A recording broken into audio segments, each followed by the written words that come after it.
자, 시작하겠습니다. 안녕하세요. 네, 반갑습니다. 벌써 3월이 되어서 기출 강의를 하게 되었는데, 네.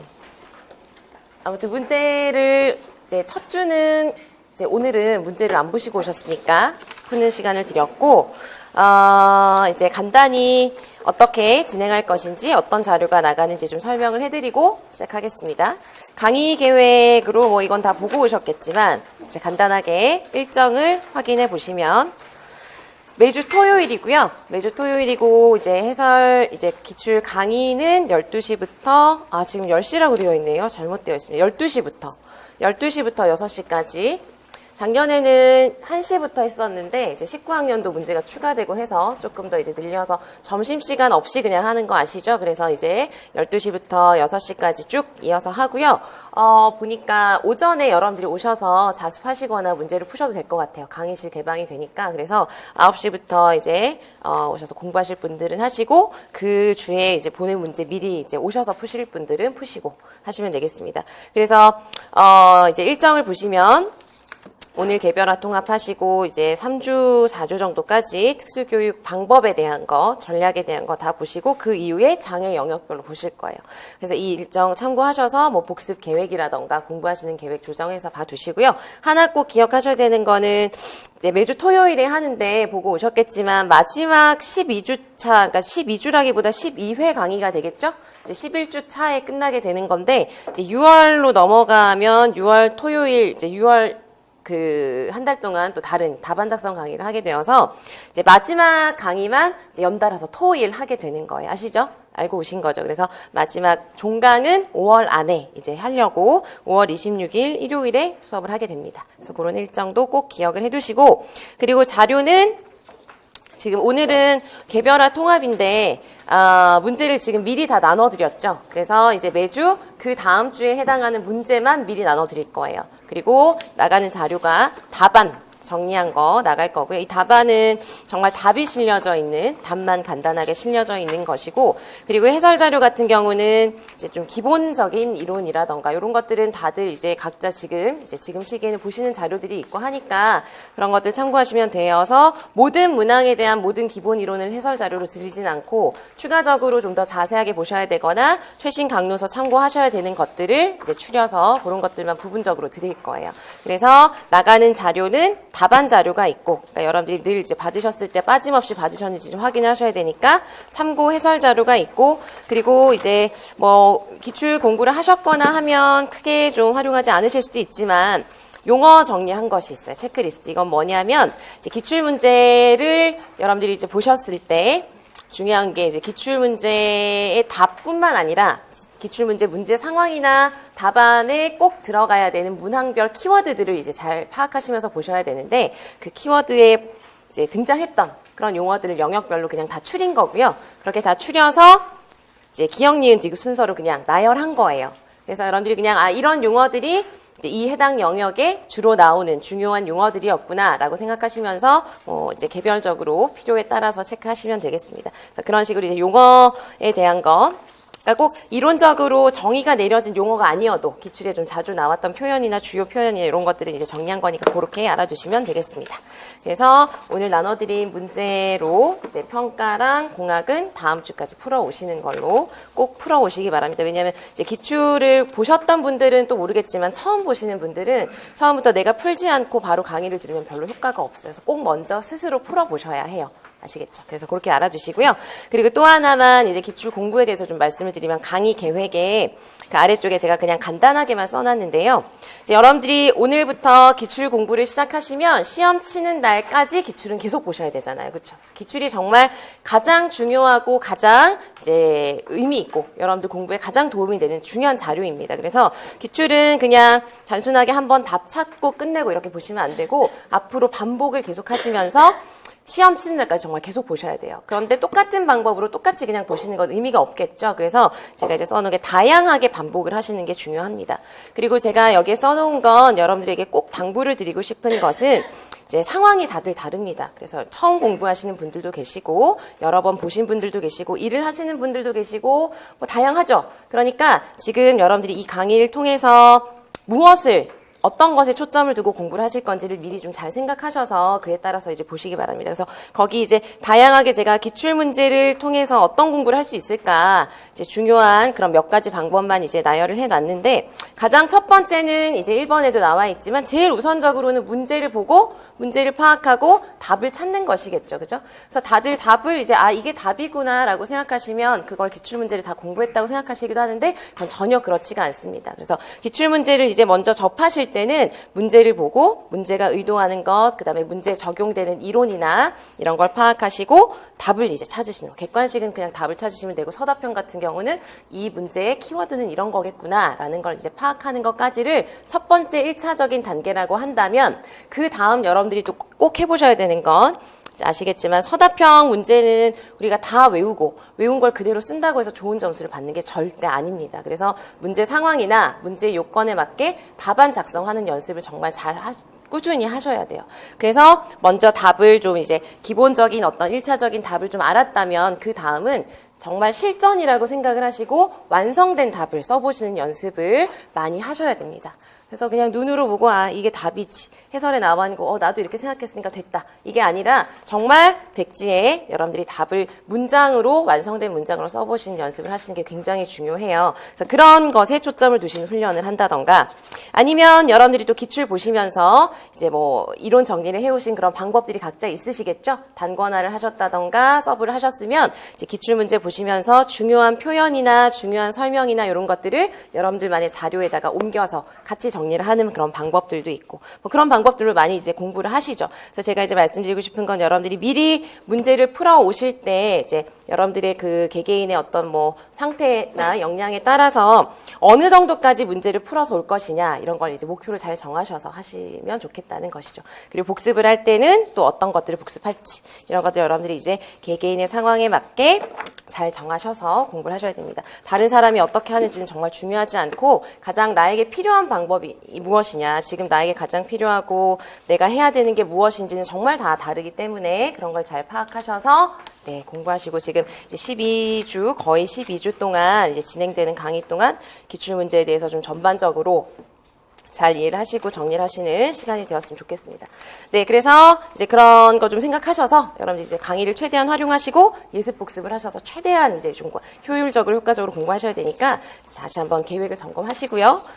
그래서 그렇게 진행한다는 거 알려드리고 이제 바로 보겠습니다. 이제 문제를 다 풀지는 못하셨지만 그래도 이제 좀 읽어보셔야 되는 문제 위주로 해서 알려드렸으니까 이제 얼른 지금 처음 보시는 분들은 제가 이제 문제 우리가 지금 보는 동안 빨리빨리 집중하셔서 문제가 어떻게 제시되었는지 보시면서 이제 정리하시겠어요. 이 강의에서는 우선 이제 문제를 보고 문제에 관련된 이론도 한번 점검을 해볼 것이고요. 그리고 서답형 같은 경우는 아마 제가 중간중간에 이런 방향으로 이런 것에 꼭 이제 유의하셔서 답을 쓰셔야 된다. 이런 것들도 이제 말씀을 드리려고 합니다. 그래서 그런 것들 잘 생각하시면서 보시겠습니다. 자, 통합교육이랑 개별화 교육을 우리가 이제 첫 주에 늘 이제 하는데요.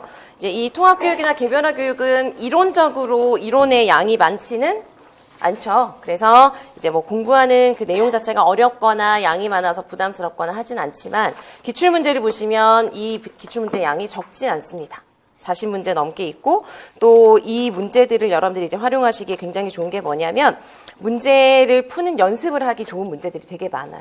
문제 상황을 다양하게 주고 문제 상황에 맞게 답안 작성해야 되는 그런 유형의 문제가 개별화 통합 문제 쪽에 또 많은 편이에요. 그래서 여러분들이 그런 식으로 이제 활용을 많이 하시고, 그러니까 계속 반복이 굉장히 많이 돼요. 내용 같은 경우는 예를 들어서 교수적 수정에 대한 문제만 봐도 10문제가 넘어요. 40문제 중에서. 그러니까 그 이론은 반복이 되지만 그걸 문제마다 다르게 답을 쓰셔야 되니까 그런 거에 초점을 두셔서 좀 잘 보셨으면 좋겠습니다.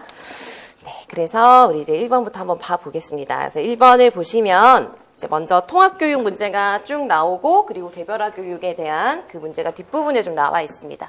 그래서 이제 그리고 또 하나 문제는 지금 여러분들이 이제 12주 동안 보시는 거는 2009학년부터 2019학년도까지의 거의 모든 문제라고 생각하시면 되고요. 법이랑 교육과정 빼고 이제 모든 문제라고 생각하시면 돼요. 그래서 중간중간에 이제 객관식 문제 있을 때는 2차 논술 문제 있었던 거 아시죠? 그 문제들까지 포함이 되어 있습니다. 그리고 그때 문제들이 지금이랑 유형은 다르지만 특히 그때 2차 논술로 주어졌던 문제는 지금 답안 작성 연습하시는데 굉장히 도움이 많이 되는 그런 문제들이 많습니다. 그래서 그런 것들을 이제 참고하셔서 버리지 마시고 이건 요즘 유형이랑 다르다라고 버리지 마시고 이제 모든 문제를 답을 쓰는 연습을 하는데 활용한다 생각하시고 꼭 보시기 바랍니다. 네, 아무튼 서론이 자꾸만 이제 길어졌는데 바로 이제 문제 보겠습니다. 그래서 이제 통합교육 같은 경우는 주요 주제가 몇 가지가 있죠. 그래서 이제 통합교육에서 여러분들이 뭐 꼭 공부하셔야 되는 이론적인 테마가 뭐가 있을까요? 통합교육에서 제일 먼저 법적 정의를 보셔야죠, 그죠? 통합교육에서 여러 번 이제 문제로 나왔던 것이 특수교육 법에 따른 법적 정의가 있고, 그리고 이론적으로 봤을 때 중요한 거 시험에 뭐가 많이 나올까요? 교수적 수정. 이건 정말 많이 나옵니다. 그리고 교수적 수정은 교수적 수정이라는 것 자체를 이제 통합교육 문제로서 내기도 하지만 시각장애에서 교수적 수정을 하는 방식으로 내기도 하고 청각장애에서 내기도 하고 지체장애랑 관련되기도 하고 그래서 다른 장애 영역이랑 연계해서도 굉장히 많이 나오는 주제가 교수적 수정. 그리고 또 어떤 것들이 많이 나올까요? 협력에 대한 것. 그래서 협력에 대한 것이 많이 나옵니다. 그래서 큰 주제는 사실 이렇게 정리할 수 있어요. 거의 대부분의 문제가 통합교육에 대한 건 이 안에서 거의 다 이제 나온다고 생각을 하시면 되겠습니다. 협력 같은 경우는 누구의 협력? 교사들이 하는 협력이 있을 것이고 누구의 협력? 학생이 하는 협력이 있겠죠. 그래서 우리가 이론적으로 정리하자면 교사들이 하는 협력이 바로 협력 교수. 협력 교수의 유형별 특징이라던가 장단점, 유형 구분하는 거 이건 진짜 많이 나오고 학생들이 하는 협력을 전략으로 보자면 협동학습이 있고 그 다음 또래 교수가 있겠죠. 얘네들도 계속 최근까지도 문제가 많이 나오죠. 그래서 이제 이런 주제 안에서 다 이제 오늘 공부하실 이론적 내용은 그냥 거의 다 이 안에 있다고 생각을 하시면 되겠어요. 그래서 이걸 생각하시고 우선은 1번을 보시겠습니다. 1번은 이 이론 안에는 이제 들어가 있지 않지만 기본적으로 이제 특히나 유아 초등이신 분들 교직 논술 쓰실 때 관련 주제가 되기도 하고요. 중등 특수는 이제 논술 문제 없어지는 거 아시죠? 그래서 아마 조금 좋으시죠, 그죠? 논술 부담이 좀 없으니까. 그래서 아무튼 조금 이제 상황이 달라졌지만 논술 문제에서 묻는 여러 가지가 부분적으로 또 서술형으로 주어질 수가 있습니다. 그러니까 완전히 이제 또 이제 논술 나오지 않는다고 해서 그동안의 논술 기출을 안 보셔도 되는 건 절대 아닙니다. 아시겠죠? 아무튼 1번 보시면 이 주제는 그래서 이 주제 자체는 사실은 이제 논술에서 주로 이제 다룰 수 있는 그런 주제이죠. 그래서 이 주제는 특수교육 보조원이라고 지금 예전 문제라서 그렇게 용어가 나와 있는데 이런 보조 인력에 대한 것은 이제 특히 유아 초등이신 분들은 특히나 교직 논술에 대한 그런 문제라고 생각하시고 나중에 이제 교직 논술 연습하실 때도 문제를 뭘 가지고 풀어볼까 이런 것들을 고민하실 수 있어요. 이런 걸로 그냥 또 논술 써보시는 게 다 연습이 되실 거예요. 아무튼 그 주제라고 생각을 하시고 보시겠습니다. 그래서 1번 보시면 이거는 뭐 이제 이론을 적용해서 어렵게 보는 것보다 문제 상황만 잘 보시면 어렵지 않게 판단하실 수 있는 것이에요. 특수교육 보조원을 시작한 지 얼마 되지 않은 장 보조원이라고 되어 있고요. 이제 모든 문제는 제가 아마 이 얘기를 아마 계속 되게 많이 드릴 텐데 문제는 정말 빠짐없이 다 읽으셔야 돼요. 그래서 제일 이제 번호부터 되어 있는 이런 모든 부분들을 보시면서 이 부분은 꼭 뭔가 단서가 있겠다. 이 부분은 빠뜨리지 말고 봐야 되겠다. 이런 건 표시하시면서 보시고 지금부터 문제를 꼼꼼하게 보시는 훈련을 하셔야 실전에서 실수를 덜 하실 수가 있어요. 그런데 장 보조원이라고 했는데 굳이 뭘 표시해놨죠?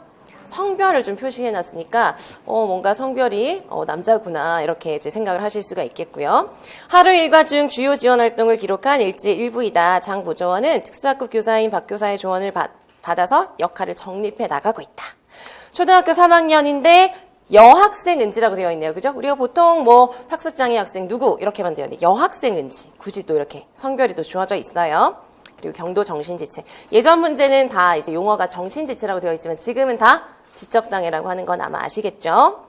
자, 그래서 이제 그렇게 크게 문제 상황을 주었고요. 그리고 일지가 주어져 있고 일지 아래 문제를 보시면 박 교사는 장 보조원이 적절한 역할을 수행할 수 있도록 위에 일지에 근거하여 조언을 하려고 한다.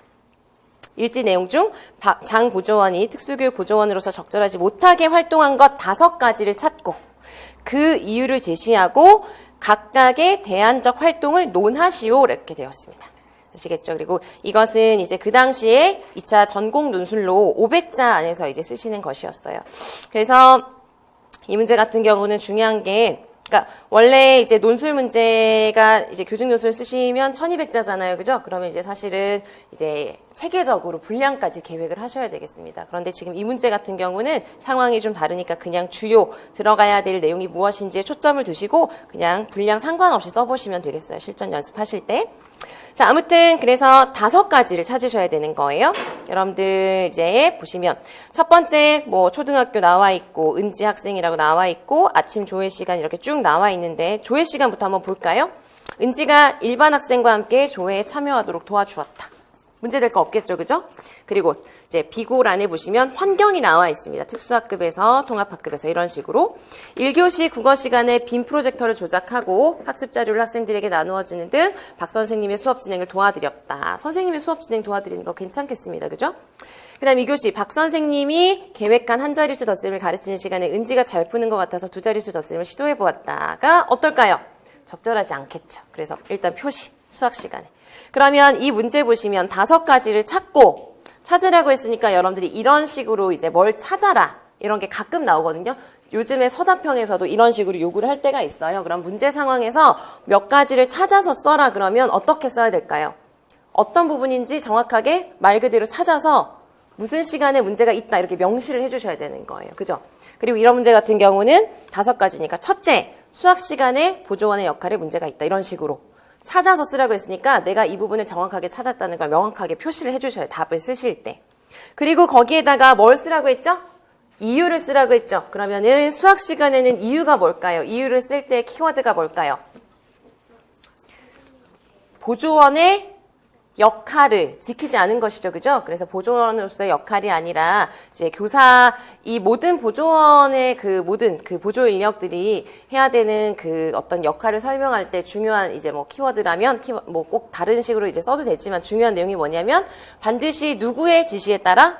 교사의 지시에 따라. 그래서 특수교사의 지시에 따라 지시한 내용에 따라 이런 식으로 이제 쓰셔야 되는 것이죠. 그래서 지시한 내용이 아닌 그죠? 누구의 임의적인 판단으로 보조원 스스로의 임의적인 판단에 따라 학생을 지도하였으므로 잘못되었죠. 그런 내용이 들어가게 이제 이유를 쓰셔야 되는 거예요. 그리고 대안적인 활동을 쓰라고 했잖아요. 그죠? 그러니까 만약에 이 보조원 입장에서 선생님이 한 자릿수 덧셈 가르치라고 했는데 은지가 너무 잘 푼다. 그러면 보조원이 어떻게 하는 게 바람직할까요? 선생님께 이제 말씀을 드린다는 거죠. 그래서 교사에게 이제 그런 보고를 한다던가, 은지의 어떤 학습 상황에 대해서 보고를 하여 뭐 의논을 한다던가, 뭐 이런 식으로 이제 대안적인 활동을 쓰시면 돼요. 이런 문제는 여러분들이 꼭 이 표현대로 이걸 어디인 걸 이런 문제가 전혀 아니에요. 이거는 그냥 여러분들이 상황을 보시고 논리적으로 간결하게 쓰시면 되는 거예요. 아시겠죠? 그래서 문제 상황에 따라서 어떤 문제는 강론서에 나와 있는 키워드들을 포함해서 써야 되는 문제들이 분명히 있어요. 출처가 분명히 있고 하지만 이런 문제는 문제에 집중해서 보시면 되는 거예요. 아시겠죠? 그래서 이제 수학 시간은 그렇게 보실 수 있겠고 쉬는 시간 보겠습니다. 은지를 따라 여학생 화장실에 함께 들어가서 스스로 용변 처리를 하도록 도와주었다. 여기에서 여러분들이 쓰셔야 되는 게 바로 뭘까요? 보조원이 남성이라는 것. 그래서 남자 보조원이 여학생이 화장실에 들어가는 것은 학생의 어떤 개인적인 어떤 인권이라던가 개인적인 어떤 사생활을 침해하는 부분에 있어서 적절하지 않다, 부적절하다. 그럼 대안이 뭐가 있을까요? 보조원이 남자니까 같이 들어가지 못하니까 그 화장실에 가는 시간은 또래 지원을 한다던가 예를 들어서 문제 상황에 다른 여자 보조 인력이 있다면 활용한다던가 그래서 또래 지원을 하는 게 지금은 가장 자연스럽겠죠. 보조 인력이 더 있다던가 하는 상황이 없으니까. 그렇습니다. 자, 그 다음 미술 시간에 보시면 이제 이런 적절한 그런 표현이 있죠. 담임 교사의 선생님의 지시에 따라 원 모양의 테두리를 오리는 은지가 어려워하여 짧은 직선으로 잘게 오려서 이제 할 수 있도록 도와주었다. 괜찮겠죠, 그죠? 지시에 따라서 한 것이니까. 체육 시간, 은지가 다칠까봐 수업 시간 내내 은지 옆에 바짝 붙어 따라다니며 도와주었다. 그러니까 이 문제는 굉장히 뭔가 잘못됐다는 걸 굉장히 강력히 보여주고 있습니다, 그죠? 바짝 따라다닌다 이런 것들은 학생이 이렇게 돼버리면 문제점을 이제 이유를 써야 되니까 이유를 쓸 때도 핵심이 뭘까요?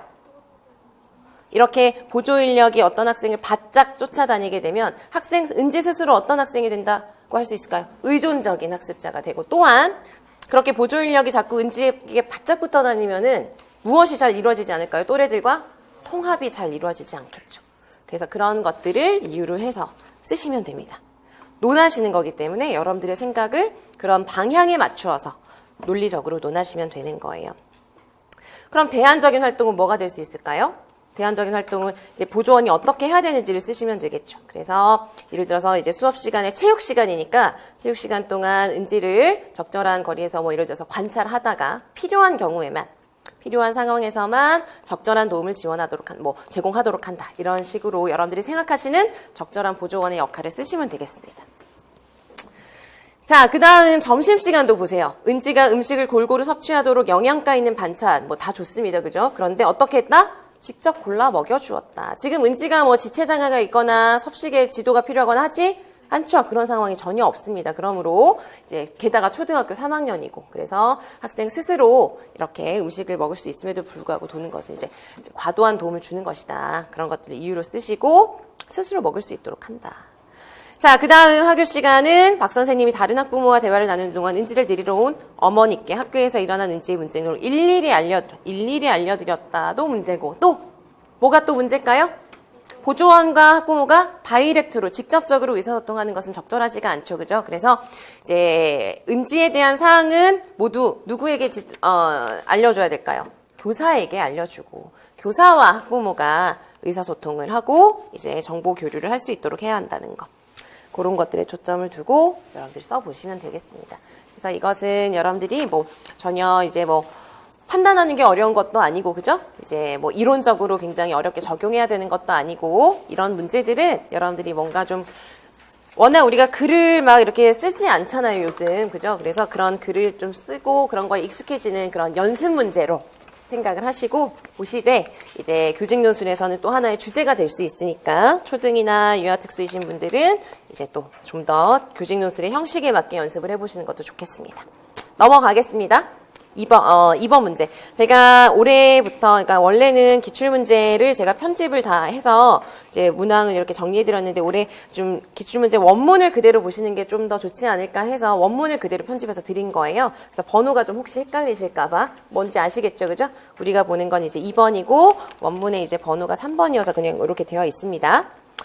자, 아무튼 이제 두 번째 문제 보시면은 이거는 유특 문제여서 사실은 이 문제 같은 경우는 약간 유아특수랑 관련된 그런 사항들이 있긴 합니다. 그런데 이제 문제를 좀 분석하는 그런 차원에서 활용하시면 되겠어요. 그래서 두 교사의 대화가 나와 있고 내 친구 은찬이라고 되어 있습니다.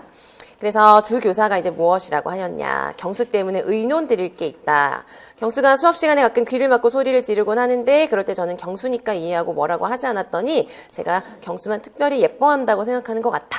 그리고 우리 반 영미가 경수와 놀고 싶어 하는데 경수가 반응이 없어서 속상해한다. 어떻게 하면 좋겠느냐라고 했더니 친구들이 경수를 이해할 수 있는 활동, 그러니까 무슨 이해 활동? 장애 이해 활동을 해보자라고 제안을 한 것이죠. 마침 저에게 내 친구 은찬이라는 동화 자료가 있다. 활용해보자. 그러니까 최 교사가 그렇지 않아도 의논을 드리려고 했는데 경수 어머니는 경수가 친구 없이 혼자 지내는 걸 많이 염려해서 어머니의 요청에 따라 지난달에 경수의 동생이 있는 우리 반으로 재배치를 했다. 그래서 경수 동생 은수가 놀이 시간에도 형과 함께 노느라 친구들과 어울릴 시간이 부족했다. 그래서 의기소침하다 이렇게 되어 있습니다. 그러니까 좀 정리하면 경수가 이제 자폐성 장애 유아이고요. 경수 동생이 은수. 그래서 은수가 형 때문에 이제 다른 친구들과 어울리지 못하고 형을 돌보느라 이제 그런 상황이라는 것이죠. 그러니까 지금 이 문제의 주제는 뭐가 될까요? 장애 학생이 있는 그 가족들의 또는 이제 형제들에 대한 지원, 그들에 대한 뭐 어려움, 이런 것들을 좀 이제 문제 상황으로 같이 제시한 그런 것이죠. 그리고 동화 자료가 이제 나와 있습니다. 그래서 그 아래 이제 문항들을 보시면 가에 제시된 두 교사의 대화를 근거로 하여서 이 교사가 기업과 같이 제안한 이유를 장애 이해 교육의 필요성 3가지와 연계하여 논하시오 이렇게 되어 있습니다. 그래서 이제 이 문제에 대한 여러분들 제가 답안해 보시면 좀 대략적으로 참고하셔야 되는 내용들을 이제 정리를 해드렸는데 이 내용들은 이제 장애 이해 교육의 필요성 3가지가 꼭 뭐 이것만 필요하다, 이 3가지가 가장 중요하다, 뭐 이런 것들이 있진 않아요. 그래서 이 내용들은 유아특수교육 개론이라던가 기타 개론서에서 장애 이해 교육을 다루는 부분에서 이제 여러 가지 내용들을 좀 종합해서 보실 수 있는 그런 상황입니다. 그래서 그걸 종합해서 답안의 예시로 이제 드린 것이에요. 그래서 필요성은 여러분들 보시면 사실 이제 그냥 필요성을 쓰라고 했지만 그렇다고 우리가 어디에 나와 있는 필요성을 외워서 그대로 쓰고 이런 것들은 아니잖아요. 그죠? 그래서 이 문제 상황을 좀 생각을 해보시면 최 교사가 조금 약간 잘못하고 있는 게 뭐가 있을까요? 약간 이제 적절하지 않게 하고 있는 것이 경수가 뭔가 귀를 막고 소리를 지르고 막 이러는데 에휴 경수니까 자폐 학생이니까 그러려니 하고 넘겼다라는 것이죠. 그래서 이런 것들은 교사의 어떤 면에서 문제가 조금 있다고 할 수 있을까요? 태도, 그죠? 장애 학생을 대하는 태도. 그래서 꼭 우리가 이제 뭐 교사하는 태도가 잘못돼서 이렇게 지적해야 되는 상황은 아니지만 문제의 어떤 맥락을 좀 보자면 태도. 장애 학생이 있을 때 그들을 대하는 태도가 조금 여기에서 문제 상황이 있다는 걸 알려줄 수 있겠고 그러면 또 거기에서 끝나는 것이 아니라 또 또래 학생들은 뭐라고 생각을 하죠? 선생님이 우리는 안 좋아하고 경수만 좋아하는구나 또 이렇게 생각을 하는 거예요. 그러니까 장애 학생에 대한 또 무엇이 부족한가요? 이해. 그죠? 그래서 이해는 우리가 또 이제 어떤 측면이냐 이런 걸 얘기를 할 때 이제 지식 측면에서 또 생각을 해볼 수가 있을 것이고 또 하나는 장애 학생들을 우리가 대할 때 그렇다면 어떻게 해야 되느냐 실제적으로 이런 것들이 이제 어떤 측면이라고 할 수 있을까요? 좀 기능적인 측면이라던가 뭐 아니면은 실제 활동 측면에서 볼 수 있을 것입니다. 그래서 여러분들이 이제 장애인의 교육의 필요성 같은 경우도 기억과 같이 제안한 이유잖아요. 그죠? 그래서 이런 문제가 이제 나오면 최근에도 이제 서답형 같은 경우도 어떤 필요성, 이렇게 기억과 같이 제안한 이유를 필요성 세 가지가 연계해서 논해라, 관련져 논해라. 이거는 기억이라는 말을 한 이 문제, 대화 맥락을 항상 참고하셔야 되는 거예요. 그러니까 여러분들이 이제 필요성은 학생의 뭐 예를 들어서 최 교사가 이제 경수를 대하는 태도에 있어서 최 교사가 적절하게 이제 태도를 이제 잘 보여주지 않았다. 따라서 적절한 태도, 일반인들이 장애 학생을 위해서 적절한 태도를 가질 수 있도록 장애 이해 교육이 필요하다. 이런 식으로 이 필요성을 이 문제 상황에 나와 있는 것들과 좀 연계해서 쓰실 수 있어야 된다는 거죠. 그 다음에 지식 측면에서 일반 학생들이 장애가 있는 학생들에 대한 장애에 대한 뭐 지식이라던가 장애 학생을 대하는 방법이라던가 이런 것들에 대해서 잘 모르기 때문에 그런 면에서 또 필요하다. 이런 식으로 연계해서 논하실 수 있다는 거예요. 아시겠죠? 그래서 그 세 가지는 제가 답안에도 드렸지만 참고해서 보실 때 여러분들도 이제 한 번씩 써보세요. 연계해서 왜 이게 필요하다는 것인지를 논하라고 하였으니까 이것도 마찬가지. 정해져 있는 무슨 답이 꼭 있는 것이 아니라 문제 상황에 맞게 그 방향에 맞게 논하시면 되는 것입니다. 아시겠죠? 그리고 두 번째는 은수의 상황을 고려해서 비장애 지원 학생에 대한 지원 방안을 세 가지를 논해 보아라. 이것은 이제 조금 이제 유아특수교육에서 조금 더 중요한 가족 지원 이런 부분에 보시면은 그 장애 학생이 포함되어 있는 가족을 지원하는 특히나 그 장애 학생과 함께 자라는 이제 형제들을 이제 지원하는 그런 방안들이 몇 가지가 예시로 나와 있는 것들이 있습니다. 그래서 그런데 보면 이제 뭐 어떤 것들이 될 수 있을까요? 이것도 마찬가지 여러분들이 구상을 해보시면 되는 거예요.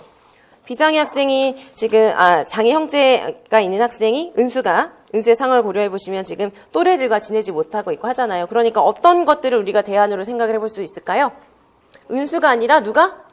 또래들이. 그래서 또래 지원이라는 그런 방향을 이제 제시를 하시면서 학생들에게 또래들이 이제 경수를 도와줄 수 있도록 한다던가 이런 방향이 또 하나 있을 것이고 또 하나는 은수에게도 무엇을 좀 알려줘야 될까요? 은수가 그렇다고 이제 마음이 편치 않겠죠, 그죠? 형이 지금 계속 있으니까 같이. 그러니까 은수에게 교사가 좀 어떻게 알려주는 게 좋을까요?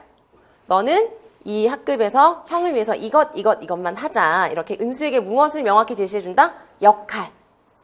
이런 것들이 또 방안 중에 하나가 될 것입니다.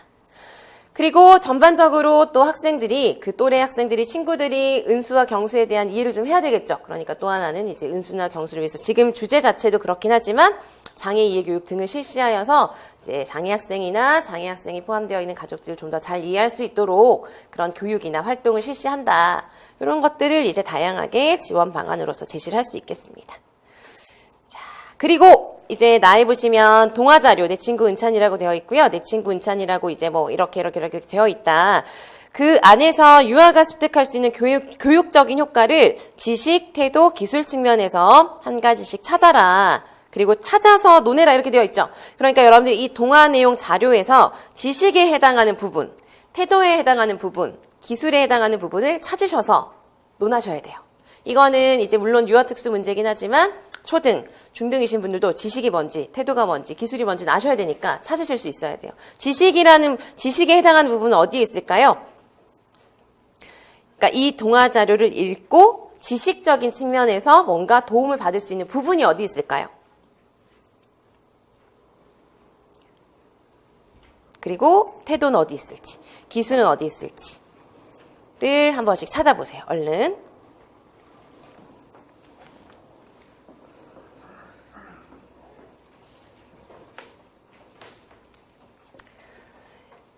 자, 우리 위에서부터 쭉 보시면 쭉 이제 아마 읽어보셨을 텐데 거기에서 이제 보시면 은찬이가 말을 하는 걸 어려워한다. 어떤 땐 내가 말을 걸면 못 들은 척하는 것 같기도 하다라고 해서 그 다음에 보시면 은찬이가 그러니까 내 말을 못 들은 척하는 것 같다. 그래도 난 기분이 나쁘지 않아. 은찬이가 나를 싫어해서 그런 건 아니다. 이런 부분이 있죠. 이게 바로 무엇에 대한 걸까요? 지식. 장애 학생들이 말을 잘 하지 않고 내가 말하는 거에 대해서 대답을 하지 않는 것이 싫어서 그러는 게 아니구나라는 걸 알게 되는 거죠. 그러니까 지식.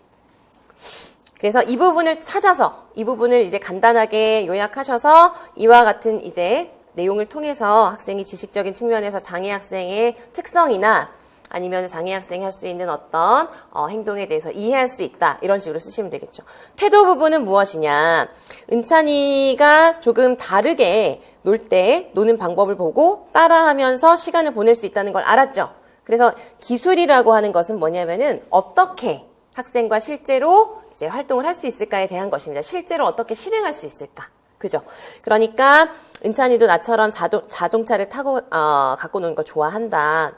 은찬이 나와 좀 다르게 논다. 그래서 나는 은찬이가 노는 걸 보면서 나도 따라할 수 있다. 이게 바로 뭐에 대한 거죠? 방법에 대한 거죠. 방법. 그러니까 기술적인 측면에서 장애 학생과 어떻게 하면 함께 지낼 수 있는지에 대해서 알게 되는 거예요. 동화 자료를 통해서. 그리고 마지막으로 은찬이는 어떤 아이다? 아주 특별한 아이이다. 이렇게 하는 거는 어떤 태도? 긍정적인 태도를 형성하게끔 해주겠습니다. 그래서 그런 식으로 연계를 하여서 여러분들이 이제 보시면 되겠어요. 그래서 이것도 여러분들 그냥 이제 워밍업 한다 생각하시고 문제를 이런 식으로 이런 부분은 이렇게 봐야 되는구나 라고 생각하시고 써보시면 되겠어요. 넘어가겠습니다. 이것도 뭐 이론적으로 어렵거나 한 것은 아니니까. 자, 그래서 우리가 통합교육에서 이제 중요한 이론이라고 봤던 이 부분들에 해당하는 문제들이 이제 나오는데요. 첫 번째 이제 보시면 바로 무슨 주제가 뭘까요? 교수적 수정이죠, 그죠? 그래서 교수적 수정에 대해서 한번 이제 점검을 해보면 교수적 수정은 우리가 교수 적합화라고도 합니다, 그죠? 그래서 똑같은 뭐 약간의 의미는 다르지만 거의 똑같은 말이라고 쓰이니까 같은 용어라고 보시면 되겠고 교수적 수정이나 교수 적합화는 우선 공부하실 때 무엇부터 점검하셔야 될까요? 정의부터 보셔야죠, 정의. 정의나 의미부터 보셔야 되겠고 그 다음 또 어떤 내용이 있죠? 교수적 적합화, 교수적 수정의 하위, 유형 5가지 있죠? 그리고 또 교수 적합화를 하는, 교수적 수정을 하는 단계. 몇 개 단계? 7개의 단계가 있습니다. 그래서 그 단계들도 보셔야 되고. 그리고 이게 이제 이론이라면, 그리고 또 하나는 뭐 여기저기에 좀 설명이 되어 있긴 하지만 교수 적합화나 교수적 수정을 할 때 기본적으로 고려할 점, 유념할 점, 이런 것들 몇 가지들이 있어요. 그래서 이런 식으로 좀 주제를 정리를 해볼 수가 있겠어요. 정의는 뭘까? 정의. 교수 적합화나 교수적 수정은 어떤 환경에서 그쵸, 일반 학급. 그러니까 통합된 그런 상황에서 일반 학급의 무엇에? 수업에 참여하는 무엇을?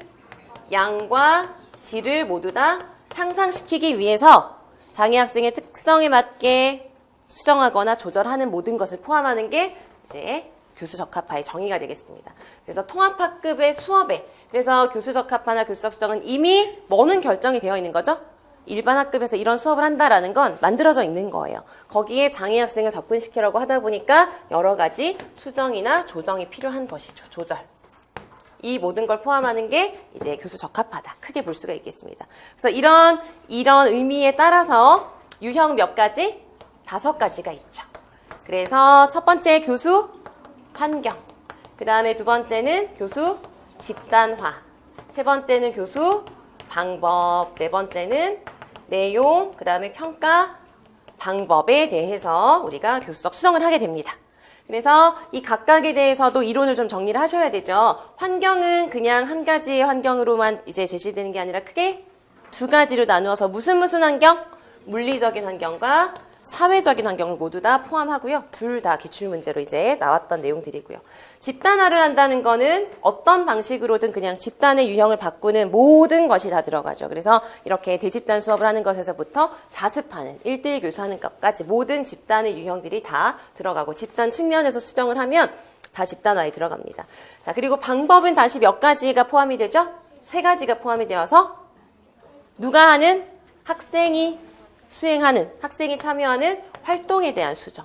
그리고 교사가 사용하는 건 우리가 뭐라고 한다? 전략이라고 생각하시면 되겠고, 그리고 이 모든 활동이나 전략에서 사용하는 자료에 대한 수정이 모두 다 포함이 됩니다. 그리고 내용을 수정한다는 걸 이제 그냥 기억만 하시면 안 되고 이해를 잘 하셔야 돼요. 내용을 수정한다는 거는 수업 시간에 하는 이 수업에 무엇을 바꾸는 거다? 수준. 키워드는 수준. 수준을 다르게 하는 거예요, 수준. 수준이 달라지니까 뭐가 달라질까요? 목표가 달라지게 되는 것이죠. 그래서 문제 상황에서 뭐 어떤 유형에 대한 것이냐 이런 걸 가끔 찾으라고 하죠. 그럴 때 수준이 달라지고 목표가 달라졌으면 내용에 대한 것이라고 보시면 돼요. 그래서 수준의 변화다. 공부하는 그 내용에 수준에 대한 변화를 하는 것이니까 수준을 조금 더 단순화해서 쉽게 할 수도 있고 보충할 수도 있고 아예 다른 것으로 대체할 수도 있고 그런 방법들이 있죠. 그래서 이거 알아두셔야 되고 평가 방법에 대한 것은 여러 가지 이제 학생들이 이제 교수적 가르칠 때도 바꿔서 했으니까 평가할 때도 다르게 해주어야 되겠죠. 특성에 따라서. 그래서 여러 가지 대안적인 평가 방법들이 있습니다. 그래서 이 부분도 그러니까 다 시험 문제로 굉장히 많이 나오죠. 그래서 대안적인 평가에는 이제 전통적인 평가 체계를 적용할 수도 있지만 합격, 불합격이라던가 또 어떤 게 있을까요, 여러분? 다면적 점수와 공동 점수와 증거의 기준을 둔 증거 참조 검사는 이제 검사고 증거에 기반을 둔 검사 그리고 뭐 개별화 교육 계획에 기준을 둔 검사 그리고 대안적 평가하면 또 굉장히 대표적인 것이 포트폴리오나 수행 평가 이런 것들이 있습니다. 그래서 이 부분들도 여러 가지 방법들이 어떤 것이냐라는 걸 구분하는 걸 문제로 물었고요. 그리고 이 부분에서 또 요즘 최근에 중요하고 많이 나오는 게 무슨 전략? 평가의 조정 전략이 계속 나오고 있죠. 그리고 올해 그러니까 바로 19년도에 중등 문제로도 논하는 문제로도 나오고 했었습니다. 그래서 평가 조정 전략은 또 되게 중요합니다. 제가 오늘 그 추가로 나눠드린 자료도 국립특수교육원에 보면은 이거에 대한 매뉴얼을 따로 주는 정도로 중요해요. 그래서 아무튼 이렇게 들어가죠. 그래서 이런 유형에 따라서 이제 구분하실 수 있어야 되고 단계는 7단계. 곧 이어서 문제가 나오니까 문제 보면서 또 보도록 하겠고 고려할 점은 뭐가 있을까요? 예를 들면 유형 안에서 봤을 때 아무튼 교수적합화나 교수적 수정은 어떻게? 최소한의 수정. 이걸 꼭 알고 계셔야 되죠. 기억을 하고 계셔. 항상 최소한의 수정을 하고 수정을 최소한으로 한다는 것은 무엇을 최대한으로 한다? 참여나 통합은 최대한으로 해야 된다는 것이죠. 그래서 이 과정, 그러니까 유형에서 봤을 때 가장 우선적으로 고려해야 되는 유형은 어떤 것이죠?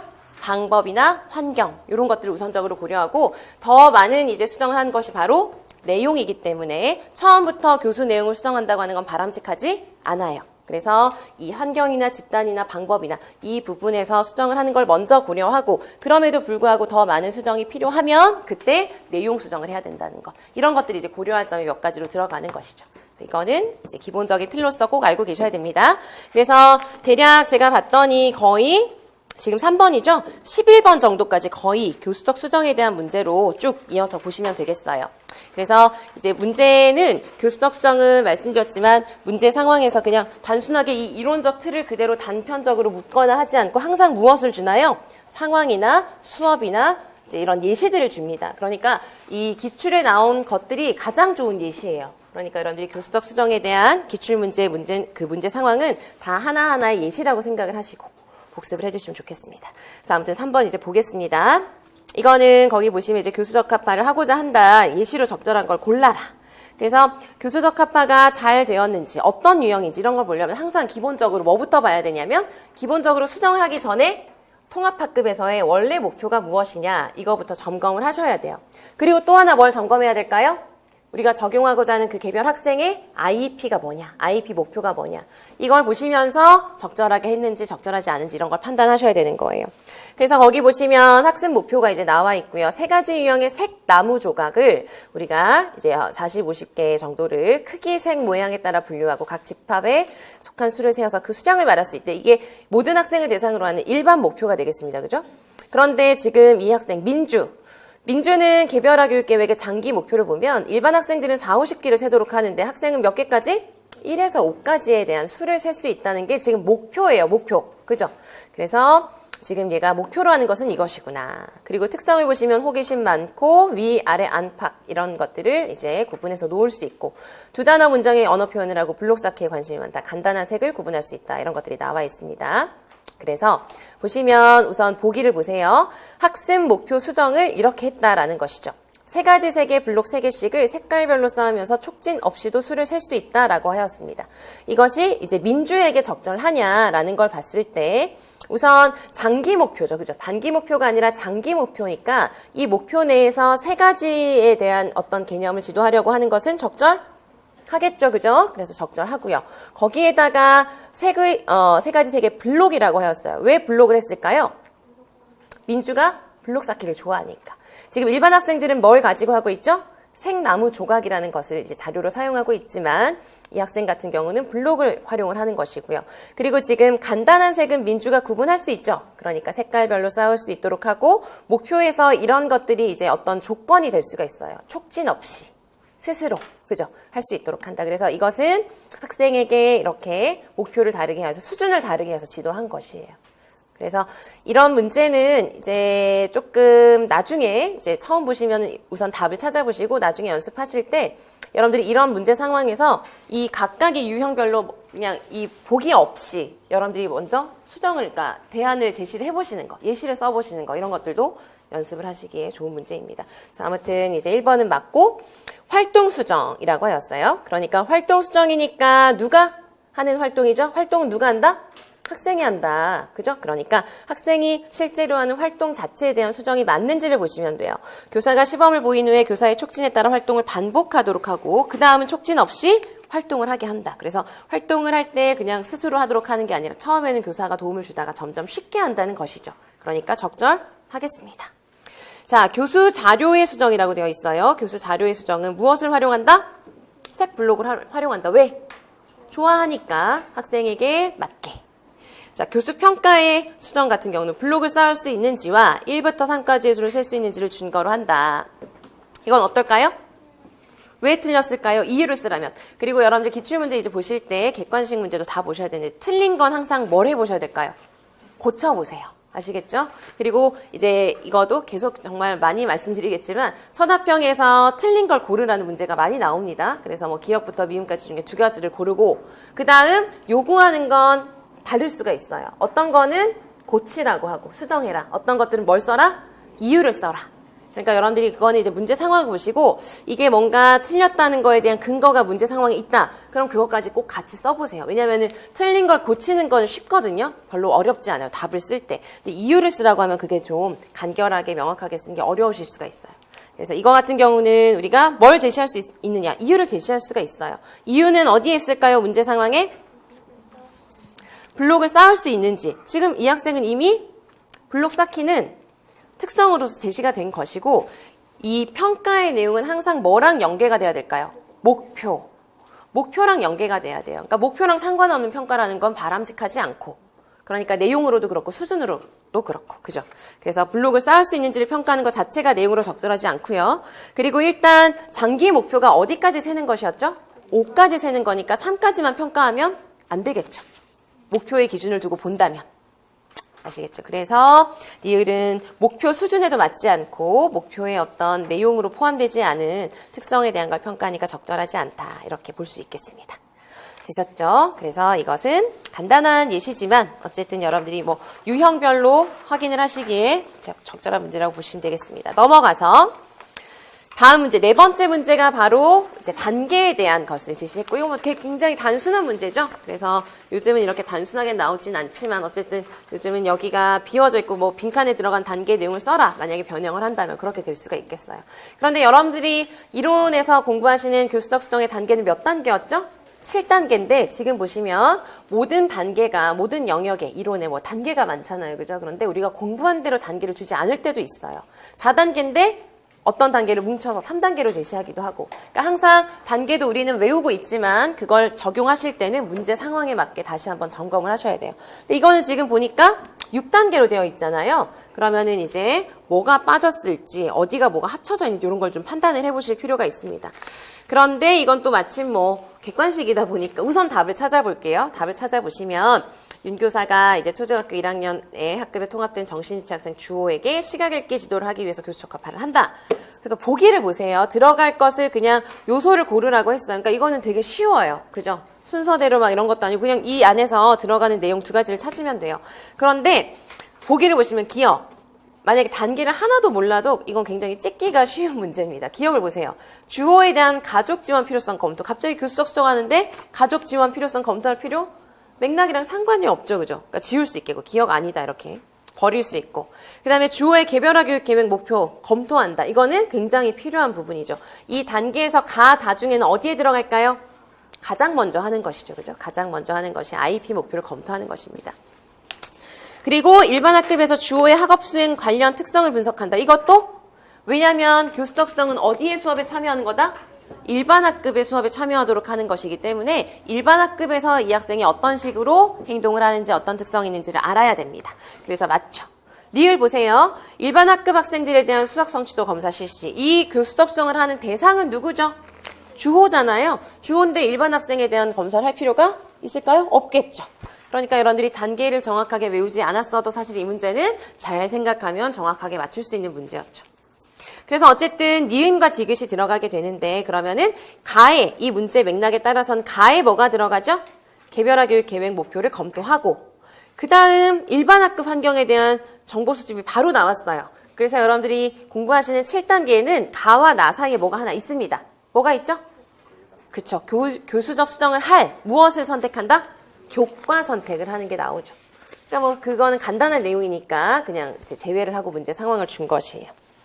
그래서 교과 선택을 한다는 것을 포함하면 이제 7개가 되고 그 다음은 이제 다해서 주호의 어떤 학업 수행 관련 특성을 분석하고 그것에 따라서 목표 설정을 하고 그 다음에 유형을 결정하죠. 여기에서 이제 유형을 결정한다는 건 필요한 걸 무엇이든 결정하면 돼요. 다 할 수도 있고 하나만 할 수도 있고 그래서 필요한 유형 하나이든 무엇이든 필요한 것을 결정해서 고안을 하고 그리고 마지막에 바에서 평가를 한다. 그러면 이렇게도 문제를 줄 수가 있겠죠. 마지막 단계에서 교수 적합화에 대한 평가를 할 때 그 평가의 내용이 뭐냐? 그럼 뭐라고 할 수 있을까요? 무엇에 대해서? 여기 나와 있죠? 수업 참여의 양과 질이 어떻게 변화가 되었느냐. 이렇게 평가할 수 있겠죠. 그래서 이 문제는 좀 단순하지만 이 과정 자체는 매우 중요하고요. 여러분들이 단계별로 그 단계에 무엇이 이루어지는지 그래서 문제를 보실 때 이게 지금 서답형으로 나오면 어떻게 나올까 이런 것들을 이제 생각해 보시면서 써보시고 고쳐보시고 채워보시고 하시면서 보시면 좋겠습니다. 자, 그래서 또 넘어가겠습니다. 교수적 수정에 대한 문제로 5번째 문제. 다음은 정서행동장애 학생 은수에게 이제 도덕 교과에 대한 어떤 수업 계획을 제시하고요. 적절한 걸 찾으라고 했어요. 그래서 이거도 이제 기출이 제가 5번이라고 되어 있고 끝에 언제 나온 건지 표시해 둔 거 보이시죠? 그래서 보시면은 이제 꽤 예전 문제가 되겠습니다. 그래서 이 문제에 제시된 그 내용 중에서 동그라미 1번 있죠? 이건 그냥 지우셔도 돼요. 왜냐하면 지금 교육과정이 아니라서 지금 해당하는 내용이 아니에요. 지우시면 되고 이제 통합학급 교사가 이렇게 작성을 했습니다. 그래서 자신의 일을 스스로 한다. 차시 목표, 스스로 계획한 일을 실천할 수 있다. 그리고 특수학급 교사가 수정했더니 어떻게 됐냐. 자신의 일을 스스로 한다. 그리고 생활계획표를 작성한다. 뭐 이렇게 되어 있습니다. 그래서 이건 그냥 하나하나 보시면 되고 이 문제도 굉장히 어렵지 않습니다. 그래서 1번은 그냥 틀린 것이거든요. 근데 이제 그거는 뭐 모르셔도 돼요. 그냥 넘어가셔도 되고요. 이제 니은에 보시면 생활계획표를 작성하여 실천한다라고 되어 있습니다. 근데 이게 교육과정 중복 원리냐 이렇게 되어 있습니다. 그러면은 이런 이제 기출문제 보시다가 이런 말이 나오면 또 여러분들 점검하셔야 되겠죠. 동그라미 2번의 주제는 뭐죠? 교육과정의 수정 유형이죠. 그래서 이제 문제 하나하나가 나오면, 그러니까 요즘은 특히 더 그렇지만 한 문제에 여러 내용이 여러 주제가 다 있어요. 그래서 나오면은 그와 관련된 이론들을 한 번씩 또 떠올려 보시면서 정리를 하셔야죠. 그래서 교육과정의 수정형 교육과정 뭐 이러기도 하고요. 교육과정을 뭐 변형하는 방법. 어떤 곳에서는 뭐 교육과정 수정의 원리 뭐 다양하게 명명하지만 어쨌든 교육과정을 수정하는 것은 크게 지금 중복이 나왔으니까 그것과 대조되는 게 뭐가 있죠? 중다 수준과 중복이 있다. 이것도 여러분들이 키워드 알고 계시면 되겠습니다. 근데 얘네들은 이제 공통점이 뭘까요? 공통점. 매우 중요하고 시험으로도 많이 나오죠. 공통점은 둘 다 학생을 어디에? 통합 교육과정에 적용하기 위해서 교육과정을 수정한다는 것. 그래서 통합학급에서 이루어지는 수업에 참여시키도록 하기 위해서 실시하는 것이라는 그 목적은 동일하죠. 하지만 차이점은 뭐냐? 차이점은 중다수준 교육과정의 키워드는 뭐죠? 우리가 수업을 이제 통합학급의 수업에 같이 참여한다는 건 대전제로 중요하게 공통적인 것이고 중다수준이라고 하는 것은 무엇만 달리한다? 수준만 달리해요. 그래서 무슨 영역에 대한? 같은 영역에 대한 목표인데 무엇을 다르게 한다? 목표의 수준을 다양하게. 수준을 수정하는 거예요. 그죠? 수준. 그리고 중복교육과정의 키워드는 뭐죠? 물리적으로 같이 수업을 받고 같이 활동을 하지만 무슨 영역? 다른 영역에 대한 목표를 갖게 되는 것이. 그러니까 어떤 게 수정을 더 많이 하는 것이죠? 중복을. 그러니까 우선적으로 뭘 고려해야 되죠? 중다 수준 교육과정을 먼저 고려하고 그래도 참여가 어려우면 그때 중복 교육과정을 고려해야 되는 것이에요. 자, 그러면 이제 이 내용은 이제 나올 때마다 점검을 잘 하셔야 되고요. 이 내용을 적용을 했을 때 동그라미 2번은 맞을까요? 틀릴까요? 틀리죠. 그러면 틀린 이유를 써라 이럴 수 있겠습니다. 지금 문제로 바꾸자면 틀린 이유를 써야 될 때는 뭘 써줘야 될까요? 만약에 이게 실제로 서답형이에요. 그래서 교육과정 중복 원리를 적용해서 수정했다라고 뭐 이렇게 밑줄 해놓고 이 니은이 그러니까 2번이 틀린 이유를 써라 라고 만약에 답을 쓰셔야 돼요. 실제로. 그러면은 그 답에 꼭 들어가야 되는 이유라고 하는 건 이제 근거를 써야 되는 것이잖아요. 근거에 뭘 써야 될까요? 교육과정 중복이 뭔지를 써주셔야죠. 만약에 답을 쓰신다면. 교육과정 중복은 원래 이런 것이다. 그런데 이건 이렇기 때문에 잘못됐다. 이렇게 써주셔야 되는 것이죠. 이해되시겠죠? 그러니까 이유를 쓰라고 할 때 틀렸기 때문에 틀렸다. 뭐 이렇게 무슨 때문이다라는 말만 들어가면 이유라고 이제 썼다고 생각을 하실 때가 있어요. 쓰시다 보면. 근데 그렇지가 않고 반드시 관련되는 뭔가 이론적인 근거. 문제 상황에서 주어진 것에서 근거가 분명히 있어요. 이유를 쓰라고 할 때는. 이 문제 같은 경우는 교육과정 중복의 원리를 적용해서 수정한 게 틀렸다는 걸 우리가 설명하려면 먼저 뭐부터 설명해줘야 된다? 교육과정 중복은 이런 거다. 그런데 예시는 이게 아니다. 이렇게 써주셔야 근거가 있는 것이겠죠. 아시겠죠? 그러니까 교육과정 중복은 통합학급 수업과 다른 영역에서 목표를 갖는 것인데 보기에 니은은 어떻다? 동일한 영역에 대해서 방법만 바꾼 거예요. 그죠? 그렇기 때문에 중복교육과정이 아니다. 이렇게 써보시기 바랍니다. 그래서 여러분들이 이제 객관식도 보시다가 이 부분은 나중에 복습할 때 한번 꼭 써봐야겠다. 문장으로 내가 써봐야겠다. 이런 건 별도로 표시하셔서 복습하실 때 따로 연습하시면 또 도움이 많이 되실 거예요. 그래서 니은은 틀렸다는 거 아시겠죠? 그 다음에 뭐 디귿, 니을은 그냥 굉장히 이거는 좀 보기가 뭐 그냥 너무 쉽게 아니라는 걸 알 수 있게 수업 모형이 나와 있긴 한데 이제 초등이시면 수업 모형 다 보시잖아요. 그래서 조금만 공부하시면 이거는 그냥 말도 안 되는 예시라는 걸 이제 아실 수가 있어요. 그래서 디귿 보시면 모든 별로 조사한 자료를 활용하여서 생활계획표를 작성하고 실천 점검표를 만들게 한다. 이건 토론 수업 아니잖아요. 그죠? 전혀 아니고 이건 그냥 이제 모든 별로 활동하도록 한 것이라는 거고요. 리을 보시면 교실 정면에 행동 약속판이 있습니다. 약속했으니까 뭐 굳이 이게 무슨 전략이냐고 하자면 약속했으니까 계약했다고 볼 수 있겠죠. 그래서 행동계약이지 이게 무슨 역할놀이 전혀 그런 상황이 없죠? 자, 그 다음에 미음 보시면 일반 학생 5명과 은수가 모둠이 되어서 학습 목표에 도달할 수 있도록 서로 도와주겠다. 그러니까 이건 뭐에 대한 수정이다? 집단. 그죠? 집단 수정에는 무슨 모둠 만들어주는 거, 협동학습, 또래 교수 뭐 다 들어가죠. 그러니까 그런 거만 뭐 어떻게 했다. 그럼 다 집단이 됩니다. 그래서 이렇게 보시고 이 문제는 2번 보기를 가지고 한번 써보신 연습하는 정도로 활용하시면 좋겠네요. 넘어가겠습니다. 계속 비슷하게 나오는 거 아시겠죠? 그죠? 지금 이제 뭐 객관식이다 뿐이지 이런 식으로 요즘도 서답형에서도 교수적 수정에 대해서 논하도록 하거나 예시 쓰도록 하던가 이런 문제들이 많이 나올 수 있습니다. 자, 6번째 문제 보시면 풀립반에 미술 수업에서 유아특수교사인 교사와 유아교사가 공용 표현하기 활동을 전개하고 있다. 이렇게 되어 있습니다. 그래서 도입, 전개, 정리 이렇게 수업이 이루어진다라는 걸 보여주고 있고 도입 단계에 보시면 이제 두 교사가 같이 하고 있네요. 그죠? 그래서 두 교사가 진행교사가 김교사와 민교사가 있는데 무엇을 했는지 표시해주고 있고 전개 부분에 보시면 빨강조, 노랑조, 파랑조, 보라조 이렇게 나뉘어져 있고요. 그렇습니다. 정리하고 있고. 그죠? 자, 그래서 하나씩 보시겠어요. 보기. 전개 단계에서 교육과정 수정 전략을 사용하였다. 전개 단계. 전개를 보세요. 그 전개 단계에서 교육과정 수정 전략을 사용하였느냐? 어떨까요? 지금 보시면 조별로 어떻게 했나요? 조별로. 하나의 수업을 하고 있지만 조별로 지금 다 다르게 활동을 하고 있죠. 그러니까 교육과정 수정 크게 했다고 보면 되는 것이에요. 아시겠죠? 이 교육과정 수정 전략을 썼다는 건 이 말은 굉장히 광범위하게 생각을 하시고 큰 개념으로 생각하시면 되겠습니다. 그리고 두 번째, 빨강조 민수에게 부분 참여 전략을 사용하였다. 이것도 굉장히 중요한 주제이죠. 그죠? 부분 참여에 대한 것. 부분 참여 전략은 이제 여러분들이 중도장애 뭐 보거나 할 때 또 기출문제가 나와서 보시게 될 텐데 부분 참여도 이제 무엇을 꼭 공부하셔야 되느냐. 부분 참여에 우선 뭐 대전제라던가 개념이 무엇일까요? 의미가. 항상 무엇을 보장한다? 부분적으로라도 참여를 보장한다. 이게 이제 항상 여러분들이 이제 뭐 부분 참여 원리는 이 의미를 써라 이런 건 나온 적이 없지만 항상 예시로 줘요. 근데 그게 맞는지 틀린지를 이제 봤을 때 이게 정말 이 교수학습 활동에 의미 있는 활동, 주된 활동에서 배제되지 않고 참여되는 게 맞느냐 이걸 잘 보셔야 돼요. 그래서 부분 참여의 원리는 항상 언제나 부분적으로라도 무엇을 보장한다? 참여를 보장해야 됩니다. 그게 이제 기본 개념이고 가장 중요한 대전제라고 보시면 돼요.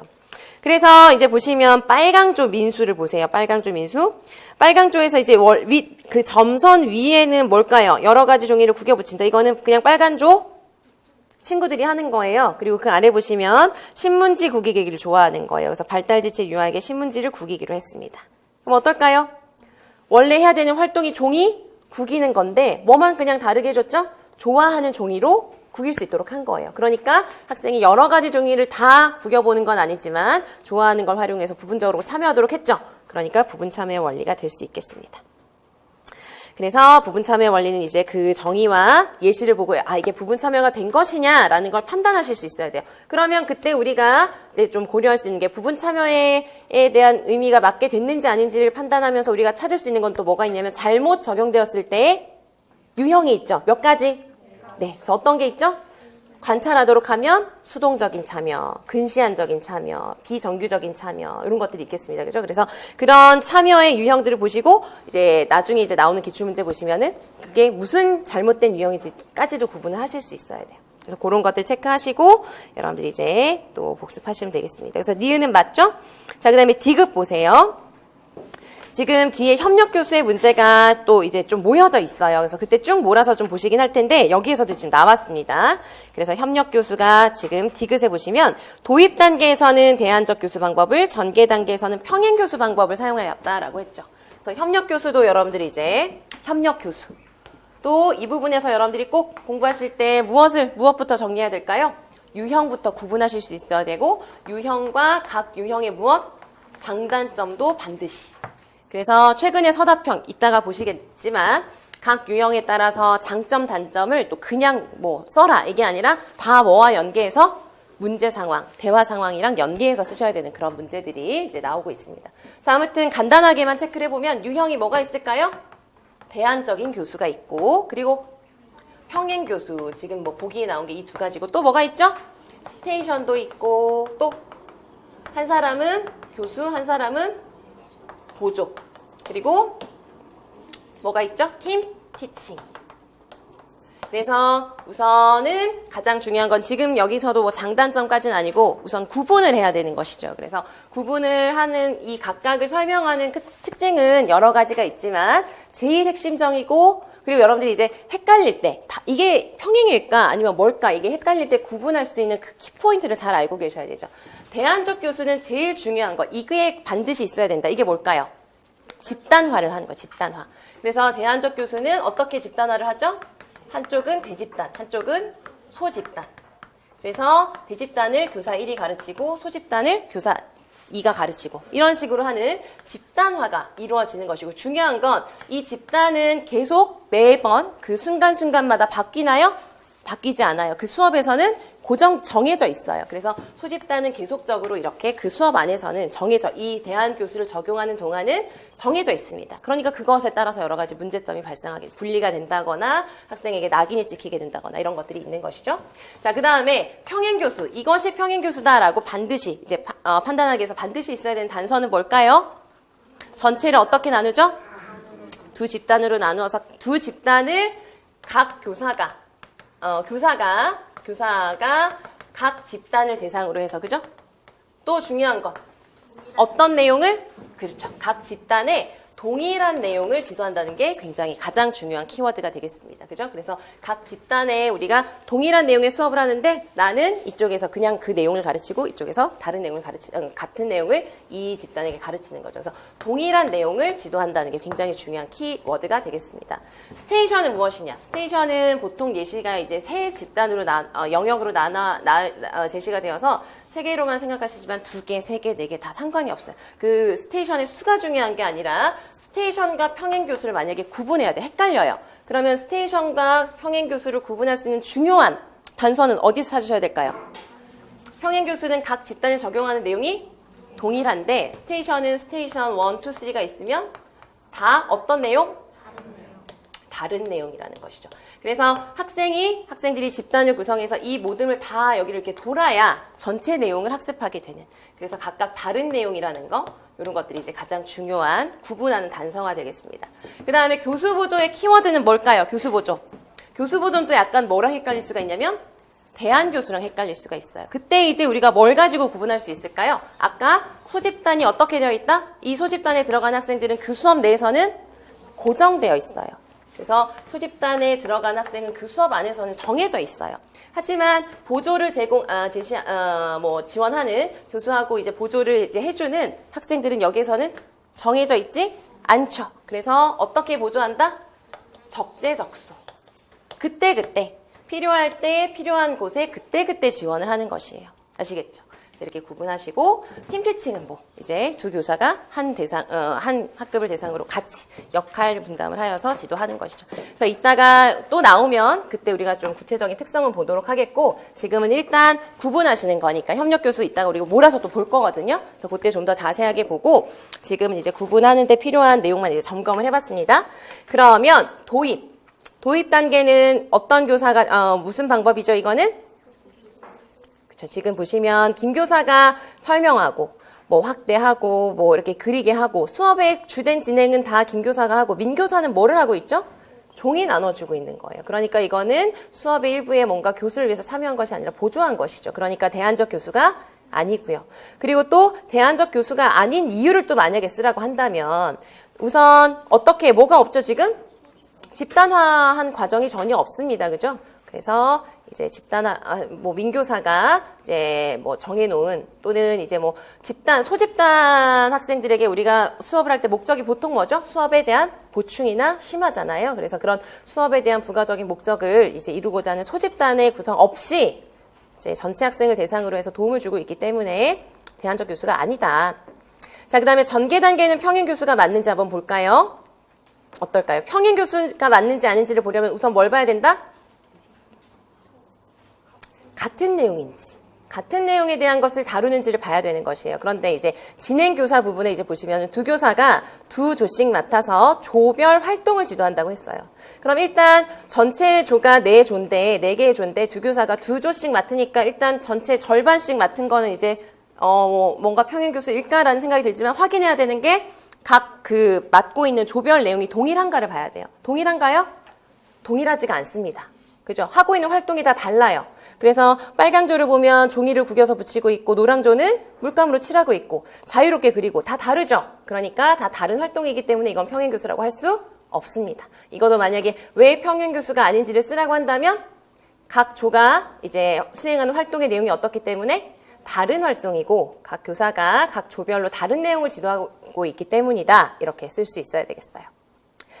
자, 그 다음 리을은 다양한 학습 표현에 동등하게 인정을 해주는 실제적 다수준 포함법이라고 하는 게 이제 한 번 나왔어요. 그동안 기출문제 중에서 이제 실제적 다수준 포함교수법이라는 용어가 통합교육 책에 보면은 예전 책에 보면 있거든요. 그런데 이 주제가 이렇게 이제 시험 문제로 나온 건 이때 처음 나왔었어요. 그리고 그 뒤로 나오지 않았어요. 그래서 여러분들 기본 개념 알고 계시면 돼요. 이건 뭐냐면은 한 수업에서 학생마다 특성이 어떻죠?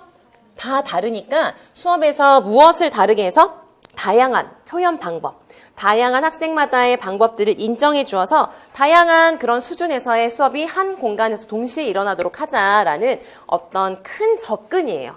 이건 구체적인 전략이 아니라 어떤 큰 방향을 얘기해 주는 접근이에요. 마치 우리가 뭐 차별화 수업을 하자. 이런 것처럼 되게 큰 접근이에요. 그래서 여기 보시면은 신문지 구기기 좋아하니까 유아에게 구기도록 하고 지체장애 학생들에게 스펀지로 하게 하고 다 다르겠죠. 방법을. 그러니까 해당될 수가 있겠습니다. 이해되시겠죠? 그렇게 정리하시면 되겠어요. 그리고 이제 또 넘어가서 보시면 조금 쉴까요? 쉴까요? 네, 5분만 쉴게요.